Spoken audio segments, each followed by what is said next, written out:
आइए बच्चों, आज हम लोग स्टार्ट कर रहे हैं हमारे आगे का पार्ट्स, यानी कि कोनिक सेक्शन में हम लोगों ने पाराबोला कर लिया है।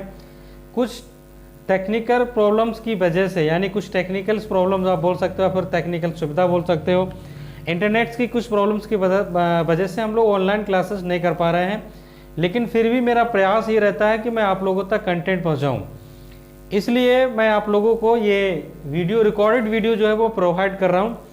तो अभी तक हम लोगों ने पाराबोला कर लिया था, पाराबोला के जो कंसेप्ट था वो हमने डिस्कस कर लिया, क्वेश्चंस को डिस्कस कर लिया, और आई होप आप लोगों को भी बहुत अच्छी तरीके से समझ में आया होगा। आप लोगों की सबसे गलत बात क्या है कि आप लोग कमेंट नहीं करते, आप बताते नहीं कि आपको वीडियो कैसा लगा। ये सबसे बड़ी नेगेटिविटी है। जब भी आप वीडियो देखते हैं, कोई कमी है या बहुत अच्छा लगा, जो भी जैसा भी आपका फीडबैक रहता है, तो प्लीज़ आप फीडबैक जरूर दें अपने कमेंट के फॉर्म में, वो हमको बहुत अच्छा लगता है। अगर आप कमेंट नहीं करेंगे तो हमको पता नहीं चल लगेगा कि आपको वीडियो समझ में आ रहा है या नहीं आ रहा है, या आपको अच्छा लग रहा है नहीं लग रहा है। ठीक है, तो आप कमेंट जरूर किया करें वीडियो में, वीडियो देखने के बाद या फिर वीडियो के दौरान, जैसा भी आपको अच्छा लगे। ठीक है, और अगर आपको वीडियो अच्छा लगे तो वीडियो को लाइक शेयर कमेंट जरूर करें, और चैनल को सब्सक्राइब करें अगर आप नए यूजर हैं हमारे चैनल पर तब। ठीक है, यहाँ आपको कंप्लीट सिलेबस की तैयारी करवाई जाती है। कभी कभी क्लासेस जो है टेक्निकल प्रॉब्लम्स की वजह से क्लासेस रुक सकती हैं, लेकिन ऐसा इसका मतलब ही नहीं कि आपकी क्लासेस हमेशा के लिए रुक जाएं, क्लासेस तो आपकी कंटिन्यू ही रहेंगी। तो आइए आज हम लोग स्टार्ट कर रहे हैं क्या चीज़, एलिप्स।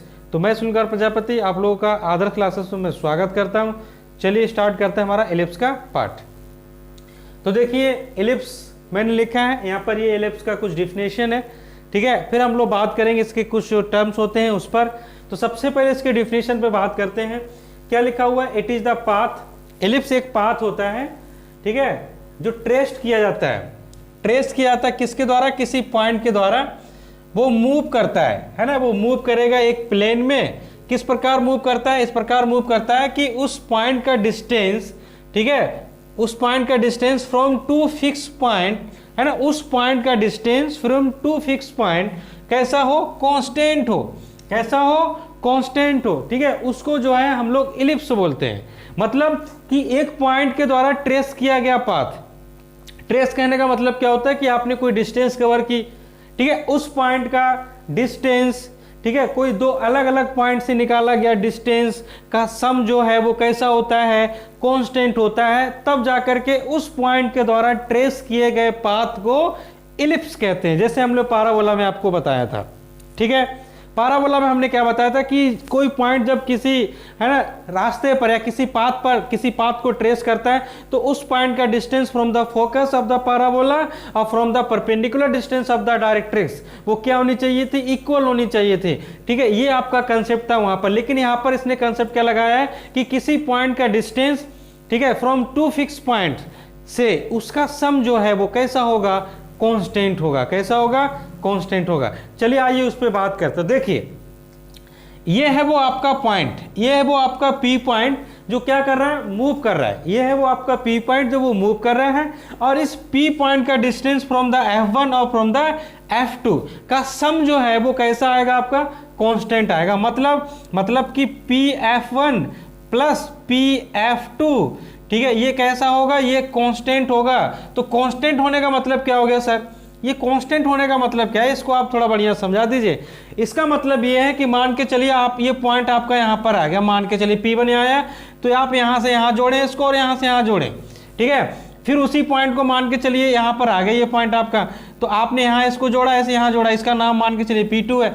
इसका नाम क्या है? P2 है। ठीक, तो आप क्या बोल सकते हैं? आप बोल सकते हैं कि सर यहां आप लिख सकते हैं क्या कि P1F1, है ना, प्लस P1F1 प्लस P1F2, ठीक है, ये किसके बराबर होगा? P2F1 प्लस, ठीक है, P2F2, ये क्या होगा? बराबर होगा। यानी कि हमेशा इस पॉइंट का डिस्टेंस का sum from the two fix point always क्या होता है? कांस्टेंट होता है। मतलब इन दो पॉइंट का डिस्टेंस का सम, ठीक है, और इन दो पॉइंट के डिस्टेंस का सम और इन दो पॉइंट के डिस्टेंस का सम आपस में क्या होता है? इक्वल होता है। इसी को जो है हम लोग बोलते हैं क्या चीज? एलिप्स। इसी को क्या बोलते हैं? एलिप्स। ठीक है, आई होप ये यहां तक समझ में आया होगा। ठीक, अब रही बात ये कि ये जो 2 पॉइंट्स है, ये 2 पॉइंट क्या कहलाते हैं? ये 2 पॉइंट होते हैं क्या चीज? फोकस। किसके फोकस होते हैं भाई? तो ये 2 पॉइंट होते हैं आपके इलिप्स के फोकस। मतलब ये कि इलिप्स के 2 फोकस होते हैं। इलिप्स के कितने फोकस होते हैं? 2। पाराबोला का आपका 1 फोकस होता था, ठीक है, इलिप्स के 2 फोकस होते हैं। तो इसलिए इन दोनों फोकस के लिए एक वर्ड को इंट्रोड्यूस किया गया था, उसको बोलते हैं फोकाई। फोकाई भी हम लोग को बोलते हैं, या फिर फोसी भी उसको हम लोग कह सकते हैं, ठीक है, उसको हम लोग बोलते हैं फोसी, ऐसे करके। तो फोसी एक्चुअली में है क्या? तो foci is a plural word of the focus. Focus का प्लुरल वर्ड होता है। तो प्लुरल वर्ड की यहां पर जरूरत क्यों पड़ी? प्लुरल वर्ड की जरूरत इसलिए पड़ी क्योंकि आपके यहां पर कितने फोकस हैं? 2 फोकस हैं, इसलिए यहां पर प्लुरल वर्ड की हमको जरूरत पड़ी फोकी की। ठीक है, समझ में आई होगी बात। तो हमने देखो यहां पर लिखा भी है कि 2 फिक्स पॉइंट आर कॉल्ड, ठीक है, फोसी ऑफ द इलिप्स। इनको हम लोग इलिप्स की फोकसी कहते हैं। तो फोसी वर्ड आपका कहां से आया? ये this is a plural word of the focus, इसलिए हम लोग इसको फोसी कहते हैं। ठीक है, आई होप ये क्लियर हो गया होगा आपको कि इलिप्स एक्चुअली में कहा किसको जाता है। ठीक है, चलिए कुछ टर्म्स हैं हमारे पास, कुछ इंपॉर्टेंट टर्म्स हैं इलिप्स के, आइए उनके बारे में हम लोग चर्चा कर लेते हैं। तो सबसे पहले हम लोग चर्चा करेंगे किसके बारे में? ठीक है, सबसे पहले हम लोग चर्चा करेंगे सेंटर ऑफ द इलिप्स। ये सेंटर ऑफ द इलिप्स क्या होता है? सेंटर ऑफ द इलिप्स क्या होता है? तो देखिए अभी आपने एक इलिप्स ड्रॉ किया, ये है आपका इलिप्स, ठीक है, यहां से आपने एक लाइन ड्रॉ की थी, तो ये था आपका पहला फोकस और ये था आपका दूसरा फोकस। ठीक है, ये था आपका पहला फोकस, ये था आपका दूसरा फोकस। तो F1 और F2 के बीच का मिड पॉइंट, ठीक है, the mid point of F1 and F2, the mid point of F1 and F2। तो F1 और F2 का जो मिड पॉइंट होता है वही आपका क्या कहलाता है? Centre of the ellipse.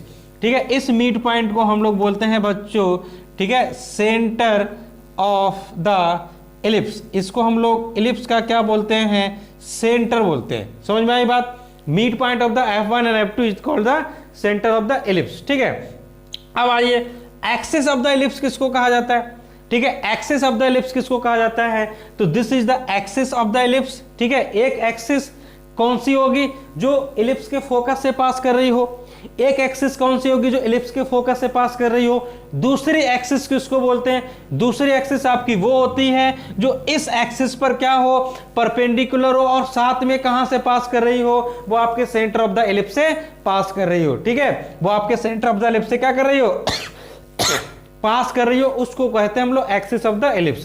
तो एक एक्सिस हो गया आपका जो फोकस से पास कर रहा है इलिप्स के, दूसरा क्या हो गया? जो इस इलिप्स के सेंटर ऑफ द इलिप्स से पास कर रहा है, और वो इस एक्सिस पे क्या है? परपेंडिकुलर है। वे आपकी क्या कहलाती है? Axis of the ellipse. ठीक है, अब हम बात करते हैं मेजर एक्सिस। मेजर एक्सिस किसको कहा जाता है? चलिए आइए मेजर एक्सिस समझते हैं। ठीक है, जितने भी टर्म्स मैं आपको समझा रहा हूं उनको आप ध्यान से समझें, उसके बाद फिर हम लोग उसका यूज भी करेंगे। ठीक है, मेजर एक्सिस किसको कहा जाता है? अगर हम मेजर एक्सिस के बारे में बात करें, देखिए ये आपका फोकस है ना, F1, और ये आपका फोकस है F2। मेजर एक्सिस का मतलब क्या हो गया? मेजर एक्सिस हम उस लाइन को बोलते हैं जो फोकस से होकर के पास हो। मेजर एक्सिस हम उस लाइन को बोलते हैं जो फोकस से होकर के क्या होता हो? पास होता हो। तो फोकस से होकर के कौन पास हो रहा है भाई? फोकस से होकर के पास हो रहा है AB। फोकस से होकर के कौन पास हो रहा है? AB। तो AB आपका क्या कहलाएगा? AB कहलाएगा आपका मेजर एक्सिस। ये क्या कहलाएगा? आपका मेजर एक्सिस। इसको हम लोग मेजर एक्सिस बोलते हैं। ठीक, उसके बाद बचा आपका माइनर एक्सिस। तो माइनर एक्सिस किसको कहा जाता है? तो minor axis is a perpendicular line on the major axis which is passes through the centre of the ellipse. Minor axis क्या? माइनर एक्सिस एक परपेंडिकुलर लाइन है। ठीक है, किस पर परपेंडिकुलर होगा? वो परपेंडिकुलर किस पर होगा? आपका मेजर एक्सिस पे। ठीक है, परपेंडिकुलर है, लेकिन पास कहां से होता है? वो आपका पास होता है सेंटर ऑफ द इलिप्स से। कहां से पास होगा? Centre of the ellipse. तो ये आपके इलिप्स का सेंटर है, यहां से ये पास होता है, और इसको हम लोग बोलते हैं क्या चीज? Minor axis. ये आपका माइनर एक्सिस कहलाएगा। ये क्या कहलाएगा? आपका माइनर एक्सिस। उसके बाद आपका टर्म बचता है कौन सा? वो बचता है आपका, ठीक है, वर्टेक्स ऑफ इलिप्स। इलिप्स के वर्टेक्स किसको कहा जाता है? तो मेजर एक्सिस के, है ना, मेजर एक्सिस के एंड पॉइंट जो होते हैं उनको कहा जाता है वर्टिसेस ऑफ द इलिप्स। फिर से सुने मेरी बात, मेजर एक्सिस के, ठीक है, मेजर एक्सिस के जो एंड पॉइंट्स होते हैं उनको कहा जाता है vertices of the ellipse. And point कहने का मतलब क्या होगा? ये आपका एंड पॉइंट है और ये आपका एंड पॉइंट है। तो ये जो दो एंड पॉइंट्स हैं ये कहलाते हैं आपके वर्टिसेस ऑफ द इलिप्स, इसको हम लोग बोलते हैं वर्टिसेस ऑफ द इलिप्स। आप हमेशा इस चीज को याद रखें, ठीक है। चलिए आइए आप बात करते हैं, कुछ और टर्म से बात कर लेते हैं, ठीक है। तो मेजर एक्सिस जो है उसको हम लोग रिप्रेजेंट करते हैं हमेशा किससे, ठीक है। तो जो मेजर एक्सिस है बच्चों, ठीक है, जो मेजर एक्सिस है उसको हम लोग क्या लिखते हैं, उसको हम लोग लिखते हैं 2a, ठीक है। मेजर एक्सिस को क्या लिखते हैं 2a। सेम उसी प्रकार से हम लोग माइनर एक्सिस, ठीक है, माइनर एक्सिस को क्या लिखते हैं, माइनर एक्सिस को लिखते हैं 2b, ठीक है। और f1 और f2 के बीच की जो डिस्टेंस होती है, ठीक है, f1 और f2 के बीच की जो डिस्टेंस होती है उसको लिखते हैं हम लोग 2c, उसको क्या लिखते हैं 2c। अगर आप देखना चाहें तो बहुत अच्छी तरीके से इसको समझ सकते हैं, मैं इसको रिप्रेजेंट करके भी आपको समझा देता हूं। तो देखिए, ठीक है, यहां से यहां तक की जो डिस्टेंस है वो आपके पास a होती है, और यहां से यहां तक की वो डिस्टेंस है वो भी आपकी क्या होती है, a होती है, ठीक है। अब रही बात ये वाली, तो यहां से यहां तक की जो डिस्टेंस है वो आपकी b होती है, ठीक है, और यहां से यहां तक की जो डिस्टेंस है वो भी आपकी क्या होती है, b होती है। लेकिन यहां से यहां तक की डिस्टेंस आपकी c, और यहां से यहां तक की डिस्टेंस भी आपकी क्या होती है, c होती है। तो ये आपकी 2c हो गई, ये आपकी 2a हो गई, और ये आपकी क्या हो जाती है 2b हो जाती है, ठीक है। आई होप ये सारी चीजें आपको समझ में आई होंगी बहुत अच्छी तरीका से। कोई भी चीज समझ में नहीं आती तो प्लीज कमेंट किया करें, कमेंट करने से हमको पता चलता है कि कितनी चीजें आपको समझ में आ रही हैं, कौन सी चीजें आपको समझ में नहीं आ रही, ठीक है। तो आप लोगों का कमेंट ही एक फीडबैक का जरिया है, मोटिवेशन का कारण है, तो प्लीज कमेंट जरूर करें, ठीक है। चलिए हम बढ़ते हैं हमारे आगे के टॉपिक की तरफ। चलिए आइए देखते हैं हमारा आगे का टॉपिक। हमारा आगे का टॉपिक क्या, हमारा आगे का टॉपिक है आपका एसेंट्रिसिटी ऑफ द इलिप्स। ये क्या होता है भाई, एसेंट्रिसिटी ऑफ द इलिप्स क्या होता है, इट इज द रेशियो, ये रेशियो होता है आपका c/a का। c क्या था, c था आपका डिस्टेंस किसके बीच का, फोकस और centre of the ellipse. c क्या था आपका डिस्टेंस, ठीक है, किसका डिस्टेंस, फोकस और सेंटर ऑफ द इलिप्स के बीच का डिस्टेंस। a क्या था आपका, a था आपका half distance of the major axis. Major axis का हाफ डिस्टेंस को हम लोग a बोल रहे थे, उसके रेशियो को एसेंट्रिसिटी कहा जाता है, ठीक। आइए थोड़ा फिगर को बनाते हैं उसके बाद समझते हैं, फिगर को बनाओ उसके बाद समझो और ज्यादा समझ में आएगा। देखो ये है आपका f1, ठीक है, और ये है आपका f2, ठीक है, ये हो गया आपका सेंटर ऑफ द इलिप्स। तो यहां से यहां तक की जो डिस्टेंस है वो आपकी c कहलाती है, जबकि यहां से यहां तक की जो डिस्टेंस है वो आपकी क्या कहलाएगी, a, वो आपकी क्या कहलाएगी a। तो c/a को हम लोग बोलते हैं ellipse, sorry eccentricity of the ellipse. c/a को क्या बोलते हैं, एसेंट्रिसिटी ऑफ द इलिप्स, ठीक, ठीक है। ये है क्या, it is the ratio always constant, और ये कांस्टेंट होता है, कभी चेंज नहीं होता है ना, ये कभी चेंज नहीं होता, इसकी वैल्यू हमेशा कैसी होती है, कांस्टेंट होती है, वो कभी चेंज नहीं होती, और उसको स्मॉल ई से क्या किया जाता है, दर्शाया जाता है। इसको हम लोग बोलते हैं एसेंट्रिसिटी ऑफ द इलिप्स, ठीक। एक चीज समझो इसमें, देखो यहां से यहां तक की जो डिस्टेंस और यहां से यहां तक की डिस्टेंस बहुत फर्क है। हम क्या बोल सकते हैं, हम बोल सकते हैं कि a is greater than c, a जो है वो c से क्या है, बड़ा है, a क्या है, c से बड़ा है। तो a को मैं अगर डिवाइड में लेकर के आऊं तो मैं क्या बोलूंगा, ठीक है, a को मैं अगर डिवाइड में लेकर के आऊं तो मैं क्या बोलूंगा कि a जो है यानी कि 1 जो है वो c/a के रेशियो से क्या है, बड़ा है। 1 जो है वो c/a के रेशियो से क्या है, बड़ा है। तो c/a के रेशियो को हम लोग क्या बोल रहे हैं, e, मतलब कि e का वैल्यू जो है वो आपका 1 जो है वो क्या होगा, वो e से बड़ा होगा। यहां पर जो एसेंट्रिसिटी है वो 1 से छोटी है, वो 1 से क्या है, छोटी है। लेकिन c भी आपका डिस्टेंस है और a भी आपका डिस्टेंस है, जबकि दोनों डिस्टेंस है तो डिस्टेंस तो कभी नेगेटिव नहीं हो सकता ना कभी जीरो हो सकता, समझ में आई बात। इसलिए हम क्या बोलते हैं, हम बोलते हैं कि एसेंट्रिसिटी का जो वैल्यू है वो 0 से बड़ा है और 1 से क्या होता है, छोटा। यानी कि जो एसेंट्रिसिटी की वैल्यू होती है वो 0 से बड़ी होती है बच्चों, और c से क्या होती है, छोटी होती है, ठीक है। इलिप्स में बहुत सारे टॉपिक्स हैं, हर एक चीज के बारे में आपको बाय डिटेल से पढ़ना है, हर एक चीज को समझना है, ठीक है। तो छोटे छोटे वीडियोस में आपको पार्ट्स बाय पार्ट्स हर एक चीज मिलेगी बच्चों, ठीक है, 15 से 20 मिनट की वीडियोस में। तो ये एक वीडियो आपका हुआ, अगले वीडियो में आपको आगे की चीजें मिलेंगी, ठीक है। तो अगर आपको वीडियो समझ में आता है तो प्लीज वीडियो को लाइक शेयर कमेंट जरूर कीजिए, ठीक है। चलिए मिलते हैं हमारे अगले वीडियो में, तब तक के लिए बाय।